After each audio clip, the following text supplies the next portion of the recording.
Hello, welcome to Power Pantaloons podcast. My name is Tanya. I am your holistic cancer wellness specialist, guide, whatever you want to call me. And today we have with us Jennifer, and I'm going to let Jennifer pronounce her last name. Hi, I'm Jennifer Folliot-Ajla. Foliate Angela. Yeah, like I would not, based on how it looks and how it sounds, two different things. Jennifer, so what is it that you do?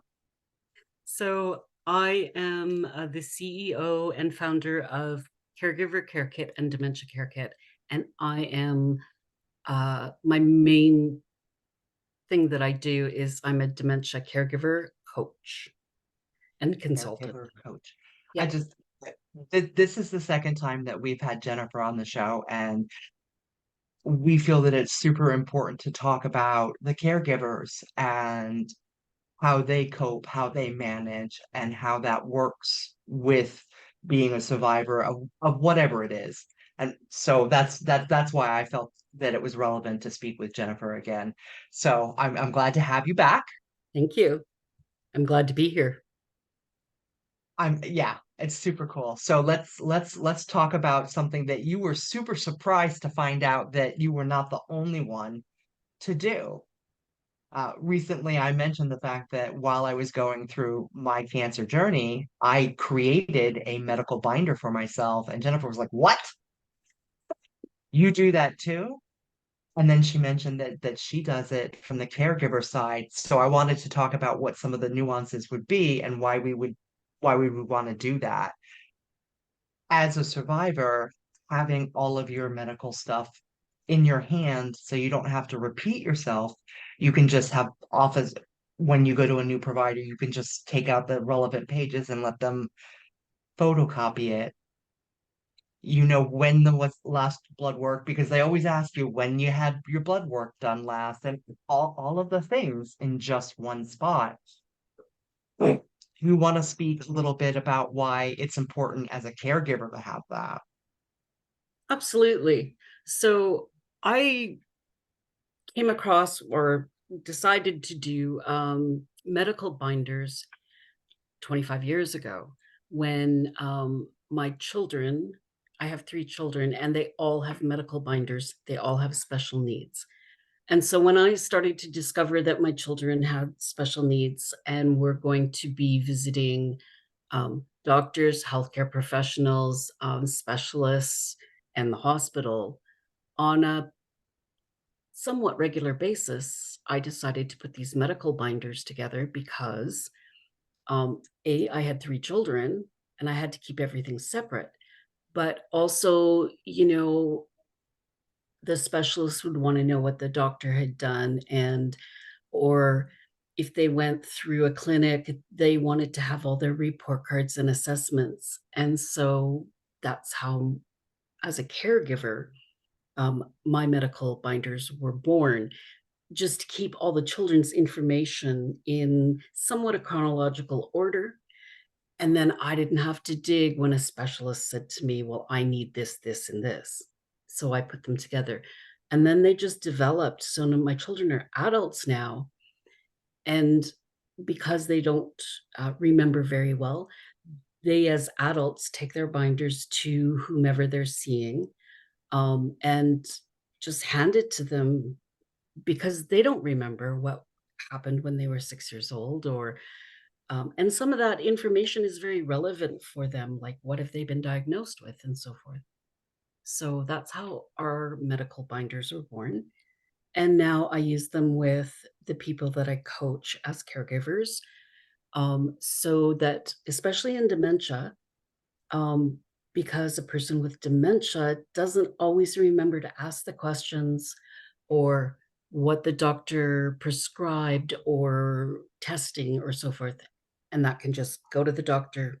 He just puts it in, it comes home, we read it, and we go forward. Yeah, and I could see how that lack of being able to remember is a thing that it's called chemo brain for a reason. You don't I ate the same thing for breakfast the entire time and couldn't remember what I had. So like just I recently had somebody ask me, like, well, what was the number one thing that you needed the entire time? And aside from my, wearing my visualizing, putting on Wonder Woman's underwear every morning, this binder was it.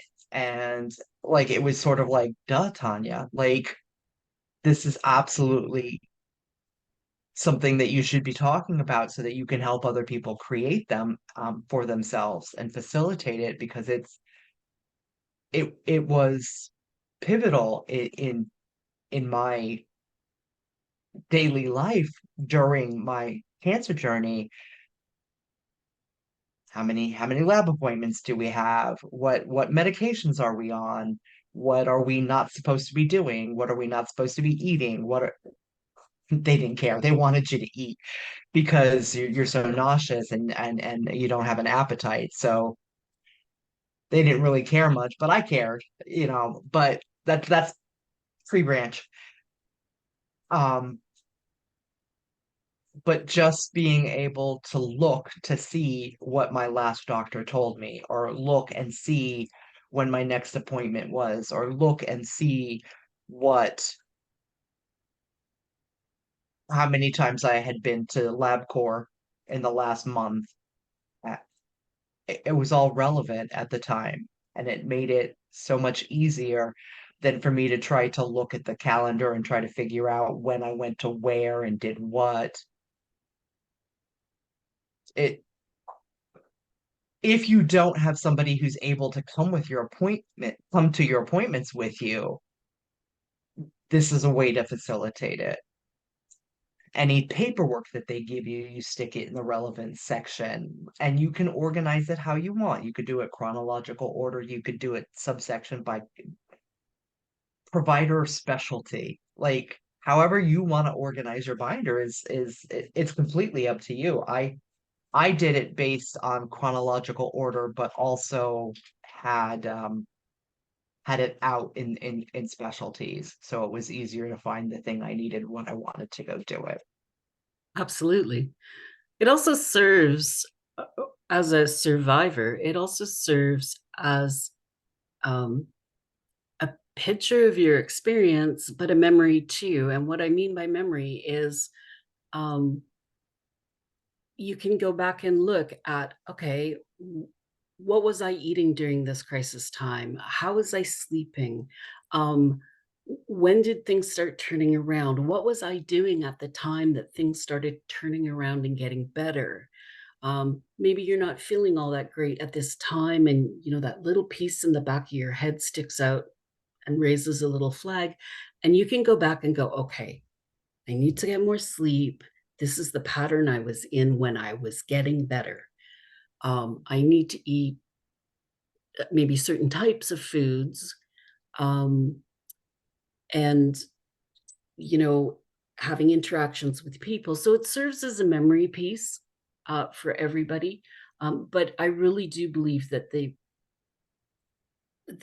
most important thing, or the two most important things for the binders, are, um, one, if something happens, god forbid, but if there's any level of emergency and somebody else in your household, or you have somebody Yeah, coming in, they know where that binder is. If you have to go to the hospital, that comes with you. They know that.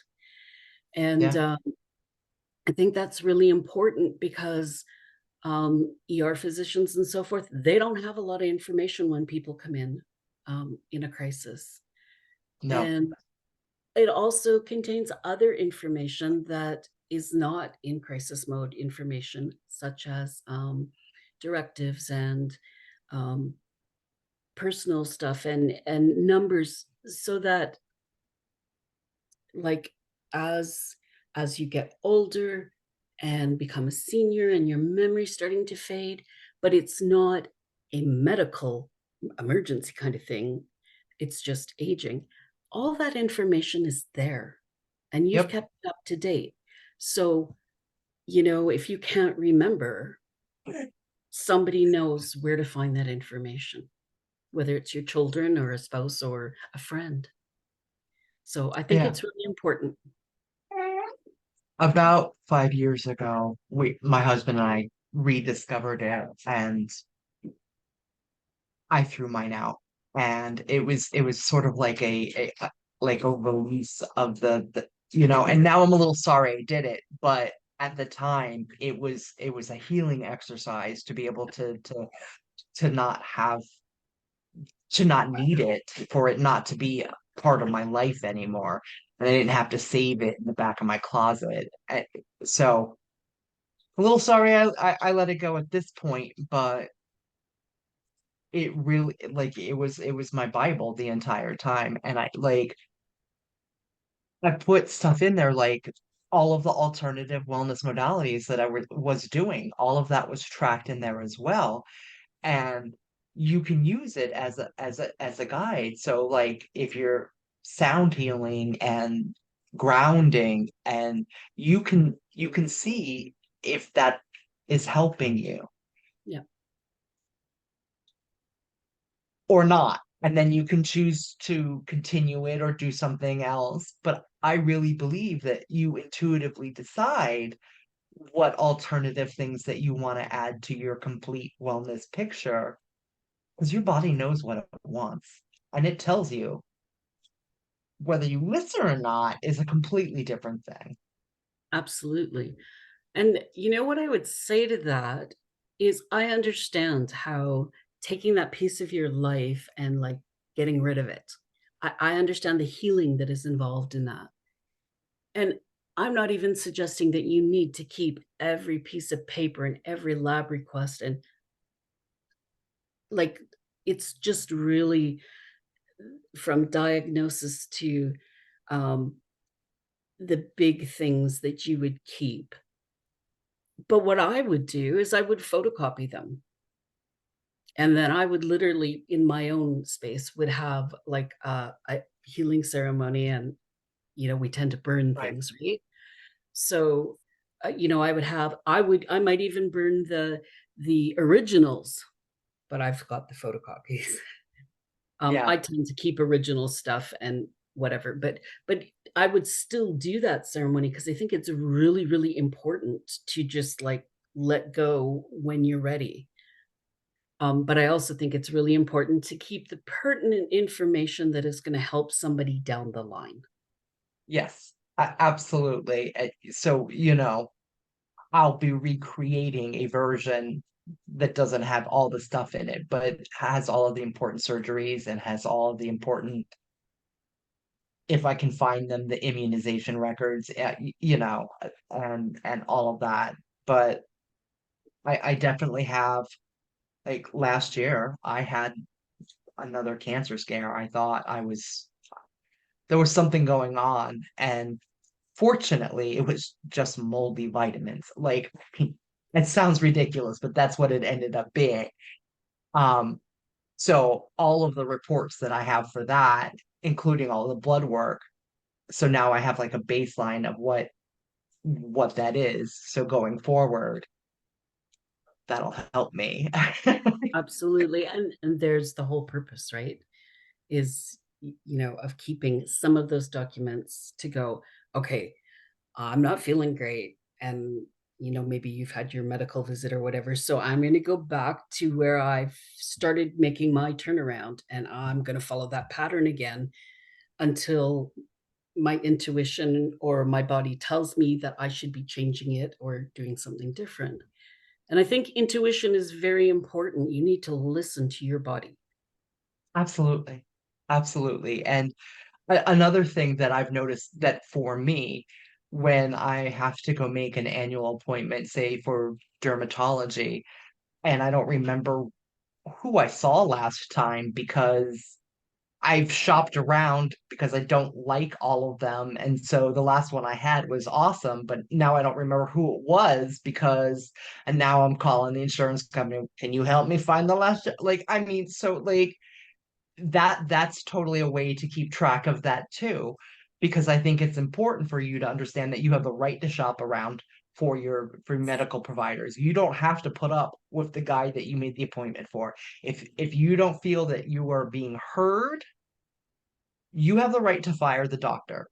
and go somewhere else. You have the right to second opinions. You have the right to say, I respectfully disagree with what you're saying. Yeah. I understand that you're medically trained, but you don't live in this body 24/7. I do.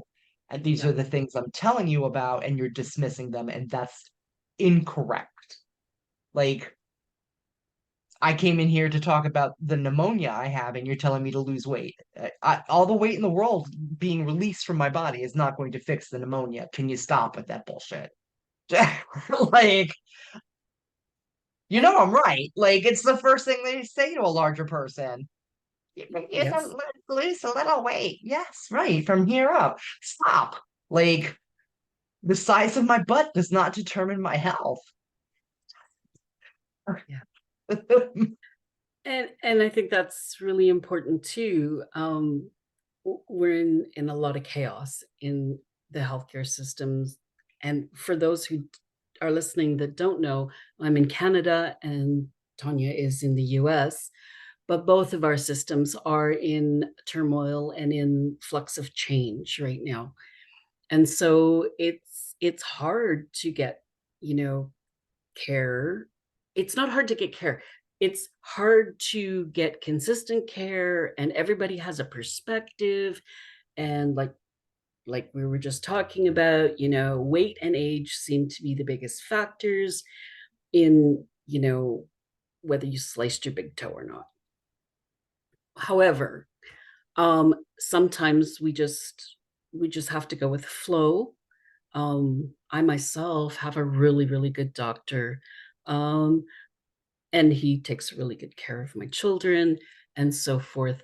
But I've had to step up and say, no, no, no, and respectfully, and he gives me a chuckle and then comes down the ladder. So um, it's really important to have um, ask the best questions if you can, and have somebody that really is interested in your care, because that's how you're going to get better quicker. um Sometimes I think we don't realize that emotions, especially when we're getting dismissed, or just go with the diagnosis and move on, the emotions that come with it are really difficult to um process. And Yeah. sometimes that makes it worse, and it's not actually a physical body thing, but it's that your emotions are scrambled and your mind is scrambled, and it's trying to figure out how to heal itself, and you just need support. um and whether you're a caregiver that's watching your loved one go through this, or whether you are the patient, it is really a time of turmoil and crisis. um that can be helped by knowing which person to reach out to. So, going back to the medical binders, if you have to reach out to a person that has really supported you, that can also be in there. That doesn't mean they're going to stay with you your whole life. But if you're going through some type of crisis 20 years down the road, you know that that person was really a good support system. That's who you're going to go back to, or find somebody similar, and so forth. So it's very multifaceted. um the benefits that come out of doing this, if it's done with thought and intuition, um and not look at it as the book that held the most terrible time of my life.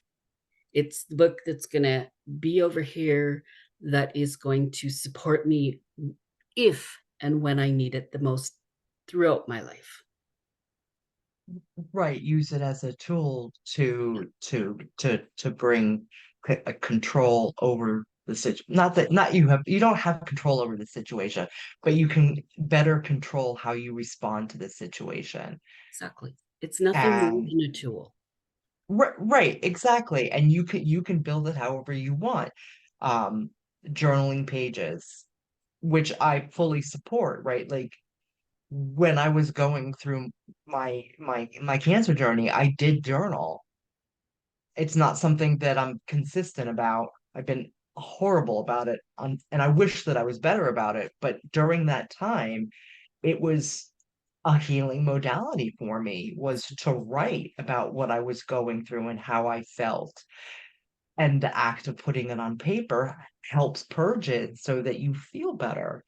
So you can put that in there. You could talk about your wellness modalities. You could talk about the experience of sitting in the room with the singing crystal bowls, which is a tremendous thing. Or you could talk about how it felt when you walked barefoot through the woods and you felt like the difference of the energy of the forest, or what was going through your mind when somebody was performing Reiki on you. All of that, you might want that later. You might want Mhm. to know what you were, that might be a thing that becomes super relevant at a later time. Just like when you're canning or making herbal medicine, it's super important to label everything so that you know what's in it, because you're not gonna remember.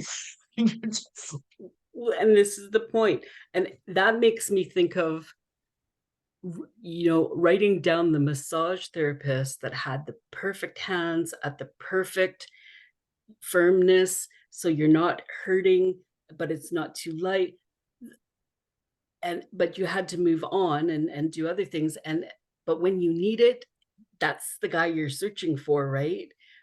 You Yes, don't wanna test them all out, you just wanna go back to the guy who made you feel really good, because that's the yeah, point, is feeling yeah. really good at the end.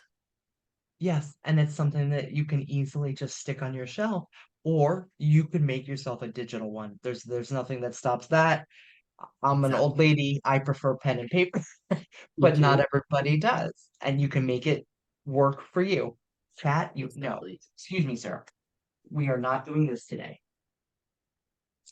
Mr. Cat likes to turn my computer off while I'm on it. Ah. And he put his head and paws up near the power button. We're not having that today. Yeah, and it's a simple technique. It's not super expensive. No. It takes a little bit of time daily, or when you're at your provider's office, to add to it. In the beginning, there's a little work, to catch up and to put your medical history in and your family history and stuff like that. There's a little work there, and then there's conversations to be had if you want a DNR, if you want, which is a do not resuscitate, if you want a person that's eventually going to be your power of attorney, and have those conversations, and obviously end of life choices. Mhm. And those are the hard conversations that nobody wants to have, but those are the conversations that you need to have. Yes, And we need to dispel the myth of if I write it on paper or if I say it out loud, the end of my life is going to come.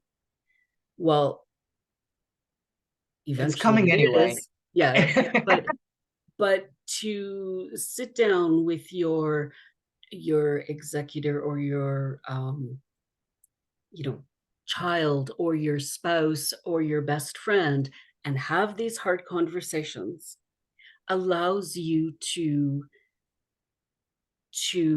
walk through your life knowing that you don't have to worry about it. It's down there. That person knows what you want, um, and when it comes, when it's time, hopefully those things will be executed as planned. But it also is something that your doctor can be aware of, the hospital, depending on where you live, can be aware of, your lawyer can be aware of all those things, so that legally those things are carried out appropriately. And then Absolutely. you don't have to worry if your mind is not working properly, or if you're starting to lose your memory, or if things happen really quickly. It's all taken care of.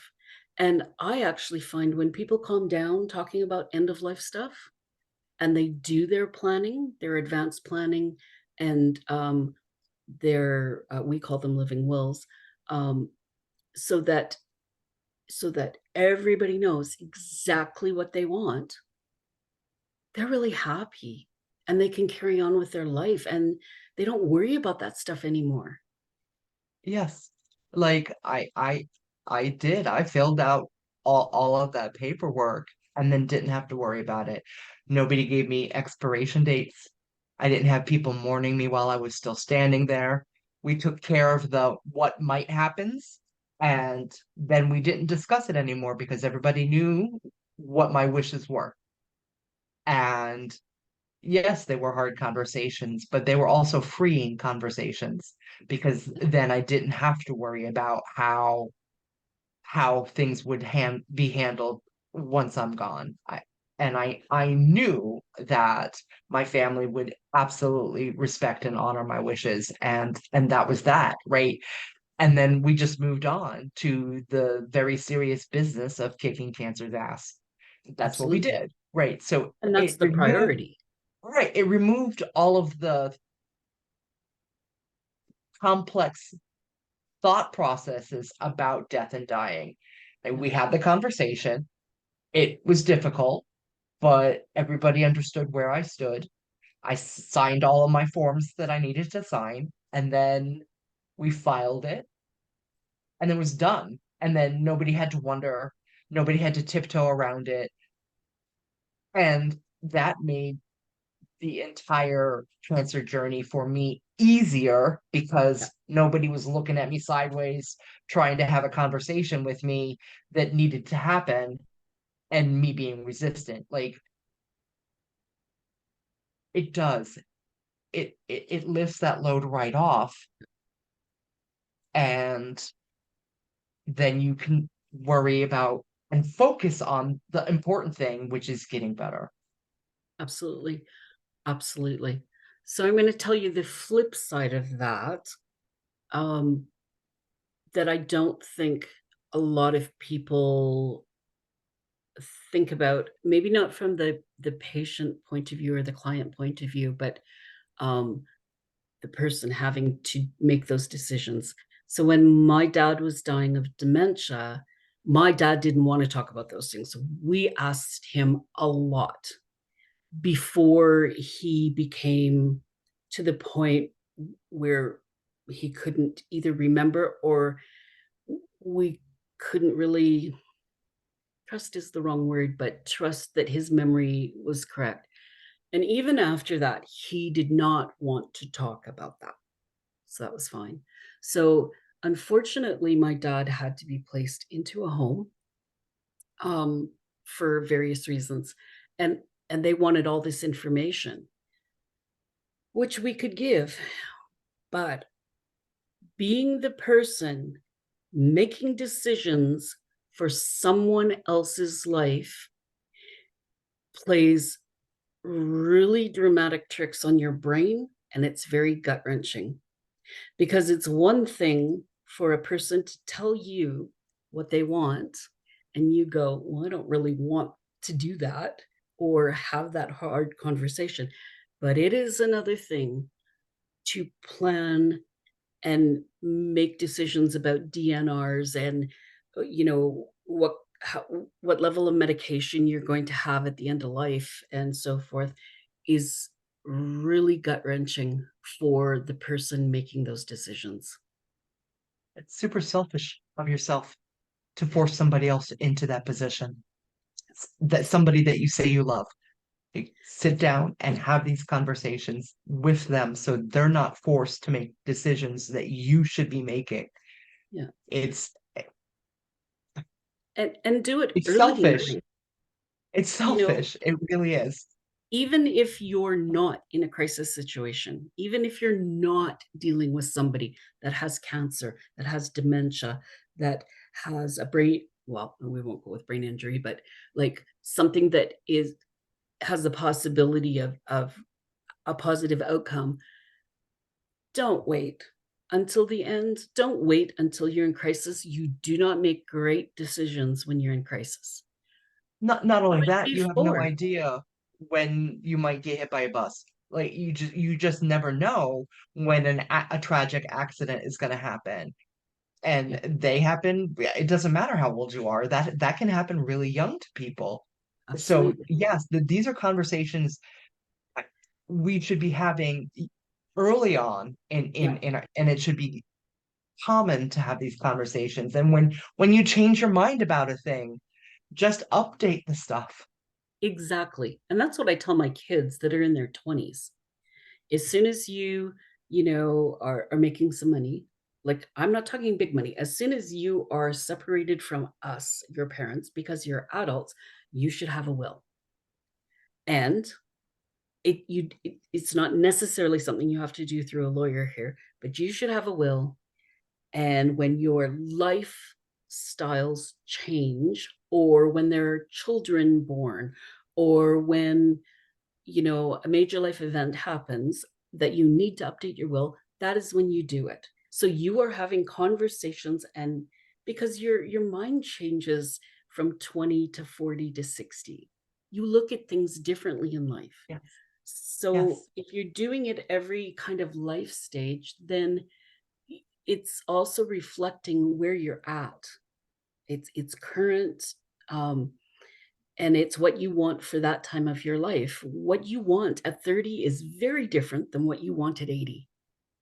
Yes. So just do it, make it part of a regular part of your life, and don't impact all this fear and grossness and whatever into it.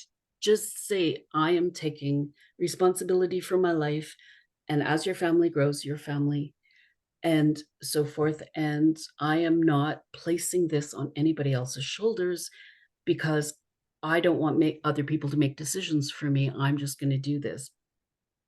And Yes. it, And like in my house, we have three adult children now, but like we were very open, or I am, and I've been that way since the beginning, right? So all three of them are stepchildren.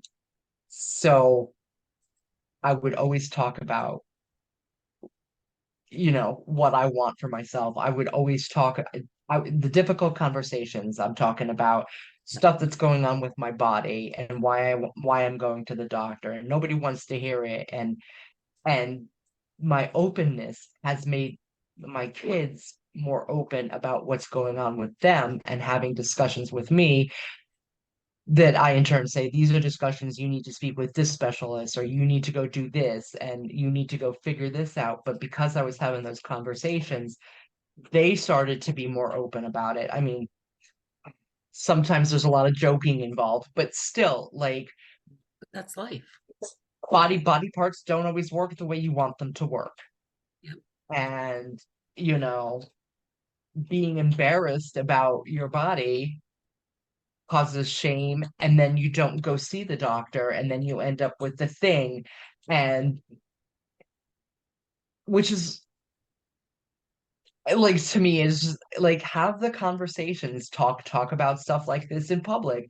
It's okay, like, and I feel like I'm radical in this, but this is stuff my mother taught me. Do you remember the giant, well, back in my day they had actual encyclopedias, and then there was the World of Life books and stuff like Mhm. that, and my mom was always open about how our bodies functioned, and sex ed, and just, everything. Like, if we asked a question, even if it was uncomfortable for her, she would give us the best answer, age appropriate answer. And that's how I, relate to the world. So I do that with everybody, and people look at me like I'm very different. Like, we should be talking about this. These are natural things. Why is this secrecy and shame? What is that nonsense? That doesn't help us Yeah. be holistically whole with ourselves. If we're too ashamed to talk about what's going on with our body and it's not functioning correctly, that's an issue as far as I'm concerned. Absolutely. And again, I have the flip side of that story because my mom never she came from an era that you never talked about anything, even with your own mother. You just didn't. You just I don't know if she thought you would learn these things by osmosis or whatever. That's not So how that works. and I also came, from a time, that we didn't I don't even think we had health class. Well, I think I had health classes in, like, grade 11 and 12, but before that, like, it wasn't like it is today, and so a lot of I didn't know a lot of things going into my marriage, um, and I didn't know a lot of things, like, in the age group I am now, like, nobody ever talked about it, and I, like you, was like, "No, I don't wanna do it this way." So I'm like you in the sense that I'm very open, and I'm certainly very open with my children, and I'm cautiously open with, other people Yes. because it's really dependent on age groups, right? Because, Yep. the generations are so different, but I do not want my boys to not understand how a woman functions, and and Thank you. my boys will back up and go, "Eh," and I say, "You know what? If you have to take care of somebody, if you have to take care of your wife, and it doesn't have to be like they're all, 'Yeah, mom, you talk about dementia all the time,' but it doesn't have to be that. If your wife has a child and has postpartum depression and you don't know what's going on, trust me, Yep. you're gonna know what's going on before, and maybe she doesn't have that, but maybe down the line there's a mental health issue or and vice versa, because I'm very open with my oldest girlfriend, you know, like, we need to be open and talking about this in the family because you are not going to be able to provide care of any level if you do not understand how the body functions on either male or female side. C-section. She can't ambulate and do things immediately after No, that. Like, so he's gonna have to help bathe her and clean her and obviously care for the kids, right? Like, yes, yeah, having convers when I listen to all, some of the answers when men are asked some of the crazy things that they think happens with the female body, and I'm just like, this can't be real, right? Like they're joking, and it's they're not, and it's when I was in high school, one of the girls ended up pregnant because her mother told her that giving a blowjob would make her pregnant. So she didn't do that. Why would you lie to your child? Like I was so pissed off that she lied to her child about it. And definitely, it affected this girl's life. yeah. It what the fuck? I just it I've boggles heard my mind. I don't understand it. Having open conversations are super important. and I've heard a lot of things just like that where you think, "Okay, this is not gonna end well," because you're saying this to scare them into not doing things, but there are other things. So this is the whole point. The whole point is if I can't talk to you, my son or daughter, or my husband, you are not learning how to talk to your wife or husband, who in turn you're not talking to your children. So when it comes around to the age flip where you need to be saying to your children, this is what I need, this is what I want, yes, I want a formal caregiver. No, I want you to caregive for me, because that is a huge decision. When we get ill later, like, I'm talking normal aging. I'm not even talking crisis. If we cannot talk to each other now, how are we going to have these big conversations later? Correct. So this is kind of what we're trying to get out, is that we need to talk. If you don't think that you can talk to your spouse or your parent or whatever, um, come and talk to us. Yes. Find support, find somebody you trust will give you good, solid information. Talk to your doctor or a healthcare professional. If they have time. Yeah, well, exactly. Exactly, and taking all of that into consideration, right? Um, Yeah. Or but find you a need coach. yeah, Find a or find a coach. coach. That's an excellent way, because it takes pressure off of the system. But we need to be talking. Why are we so afraid to talk to one another? And then that gets into a whole different area A of whole that's a conversation. whole different tree branch, But whole different area. we Yeah. need we need to be open, we need to talk, we need to learn to agree to disagree if you're not hearing what you would like to be hearing. Um, and we need to learn that there are other things out in the world, and different ways of doing stuff and so forth. But the bottom line is we need to be talking to one another. Right. Like if you have the conversations enough and what you want for yourself is fundamentally something that that person can't do based on religious beliefs or moral beliefs or whatever it is, you need to know that now Yep. so you can find somebody else that will honor the wishes that you have. If you're having that Absolutely. conversation in the last moments, getting that changed or finding an appropriate person is much more difficult. You need to Absolutely. know in advance if that's a thing that they can do and will do the way that you want it to be done, not the way And that they want it to be done. and if you there's the other side to this, is if you don't care, like, in that you don't have a preference to a certain way thing is done leading up to the end of life or after the end of life, at least take the opportunity to think how this will affect the person who is going to make those choices for you. Now, Yep, some people have no problem doing that, and that's great. But some people, have really deep emotional senses of what should be done. Some of it is costly. Some of it yep, is emotionally costly, and you have to remember, if it's a spouse or a child that are making these decisions for you, they have to live with this after for the you're rest gone. of their life. Exactly. So Yep, there's lots to think about, but this is why we have the conversations early, yes, and this is why we absolutely. put the binders together, so that we know that all of that stuff is in there and we can change it whenever we want. Yep, But it's there, and this is why we need to talk.